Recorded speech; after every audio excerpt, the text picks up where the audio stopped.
তো আজকে রবিবার ছুটির দিন, খাসি মাংস বানাবো। মাংসটা একই মশলা দিয়ে একটু অন্যরকমভাবে। তো দেখতে থাকো ভিডিওটা লাস্ট পর্যন্ত স্কিপ না করে।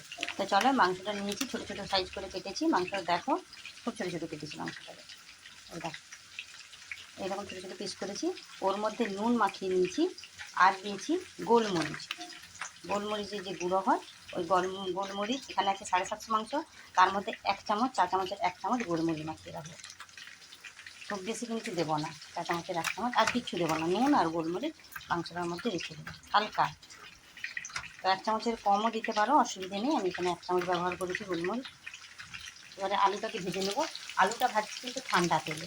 তেলটা দিয়েই কড়াই আলুটা দিয়ে দিচ্ছি। কেন, আলুটা যখন ঠান্ডা তেলে ভাজলে, মাংসের আলুটা ঠান্ডার তেলে ভাজলে ভালো। যেমন মাংস কেন, মাঝখানে যদি মানে আলু ঝোলটা যদি করতে চাও, ঝোলের আলুটা যদি ভাজতে চাও, তো এইভাবে ঠান্ডা তেলে আলুটা দিয়ে দেবে। দেখবে কড়ার মধ্যে বসবেও না, আর আলুটা ভেতর থেকে সেদ্ধ হয়ে আসবে। আর যখন গরম তেলে দেবো আলুটাকে, তখন আলুটার ওপরটা জাস্ট লাল হবে, ভেতরটা কিন্তু ভাজা হবে না। আর আমি যদি ঠান্ডা তেলে দিই, তখন আলুটা তেল গরম হতে হতে আলুটাও ভেতর থেকে সেদ্ধ হয়ে এসে ভাজা হয়ে যাবে। যখন আমার তেলটা গরম হবে, তখন আলুটা অলরেডি ভাজা হয়ে যাবে। তো আলুটা আমি ভেজে তুলে নিচ্ছি, তারপর তোমাদের কাছে ফিরে আসছে।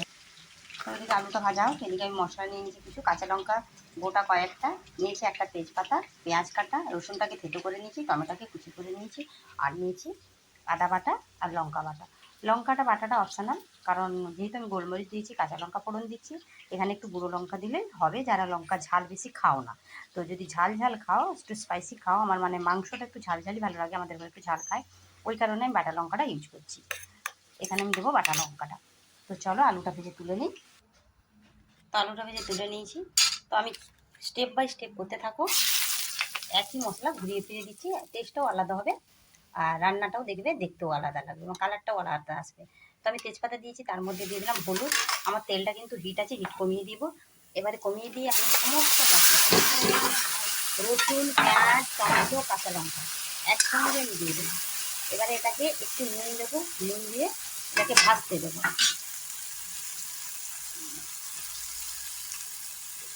হিটটাকে এখন বাড়িয়ে রাখবো, প্রয়োজন হলে তখন আমি কমাবো। তো নুন দিয়ে দিয়েছি, এবার এটাকে আমি ভাজতে থাকবো। হিটটা একটু বাড়িয়ে রেখে নাড়তে থাকবো, তারপরে হিট কমিয়ে আমি ঢাকা দিয়ে দেবো।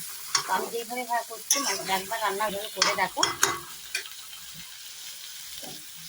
একটু হলুদ দেওয়ার সময় হিটটা কমিয়ে দেবো, কারণ আলু ভেজে তো তেলটা আমার গরম ছিল।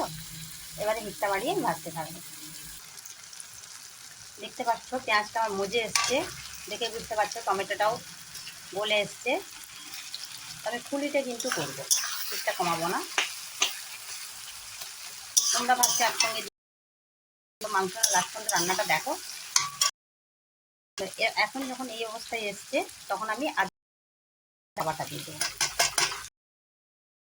সামান্য প্লেটটা ধুয়ে একটু জল দেবো।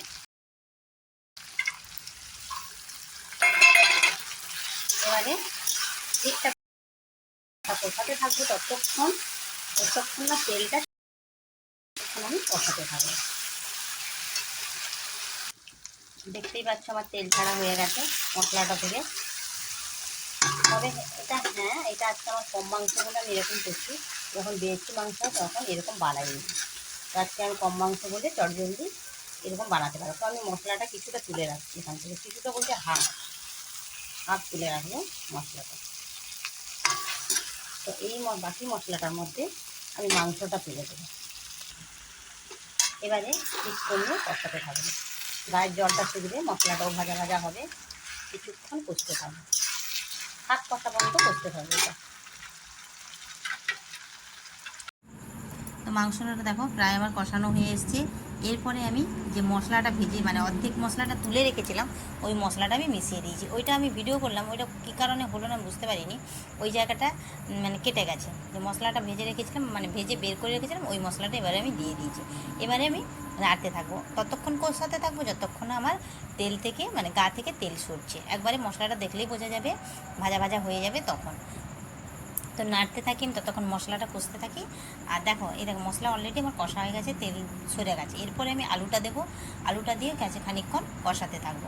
তো ততক্ষণ তোমরা কে কোথা থেকে দেখছো প্লিজ একটু জানিও কমেন্টে, আর কমেন্টে জানালে আমারও সুবিধে হবে তোমাদেরকে ভালোবাসা জানাতে, ধন্যবাদ জানাতে। আর সঙ্গে থাকো, এইভাবে ভালোবাসা দাও আমাকে এগিয়ে নিয়ে যাওয়ার জন্য। তো চলো আমি কষাতে থাকি মাংসটা, তো সুন্দর করে কষিয়ে নেব। আলুটা আমার প্রায় সেদ্ধ হয়ে আছে, কেন আমি ভেজেছি আলুটা যখন, তখন তোমরা কাঁচা আলু ব্যবহার করতে পারো, কিন্তু আমার না মাংসে আলুটা একটু হালকা নেড়ে নিলে ভালো লাগে, কারণ কাঁচা আলুর যে গন্ধটা ওটা থাকে না। তো অনেকে কাঁচা আলু মাংসে ব্যবহার করে, আমি একটু হালকা নেড়ে নিই। তো এবারে আমি নুন দিলাম, নুনটা আগে দিয়েছি, মাংসের মধ্যে নুন দেওয়া ছিল। তো আবার দিলাম, একটু সামান্য লাগবে মনে হয়, আর দিলাম এখানে এলাচ থেতো করে গরম মশলা। তো আমি খাসি মাংসে কখনও গরম মশলা কিন্তু লাস্টে ব্যবহার করি না, জল ঢালার পর অনেকে ব্যবহার করে লাস্টে ছড়ায়, তখন কী হয় খাসি মাংসের যে স্মেলটা ওটা চলে যায়। যারা খাসি মাংস পছন্দ করে ওরা কিন্তু রাত্রে মানে লাস্টে কখনও গরম মশলা দেবে না। তো এখন যে আমি মশলাটা গরম মশলাটা ইউজ করলাম কষানোর সময়, তো কষিয়ে এবারে জল দিয়ে দেবো, জল দিয়ে ফুটতে দেবো। তো খুব বেশি ঝোল রাখবো না, মাখা মাখা হবে। তো তরকারিটা অলরেডি হয়ে গেছে দেখো, তারপরে মানে রান্না করে 5 মিনিট পর আমি ফিরে এসেছি, দেখো তরকারিটা সুন্দর হয়ে গেছে, মাখা মাখাও হয়েছে, কালারটাও কত সুন্দর এসছে। আর আমি যে তেজপাতাটা দিয়েছিলাম, তেজপাতাটা তুলে ফেলে দিয়েছি। তো রান্না হওয়ার পর তেজপাতাটা তুলে ফেলে দেওয়াই দরকার, যেহেতু এখানে কম রান্না তাই তেজপাতাটা ফেলে দিতে পারলাম। তো এইভাবে রান্না করে একবার দেখো, সঙ্গে থাকো। আজকের জন্য বাই, নেক্সট ভিডিও।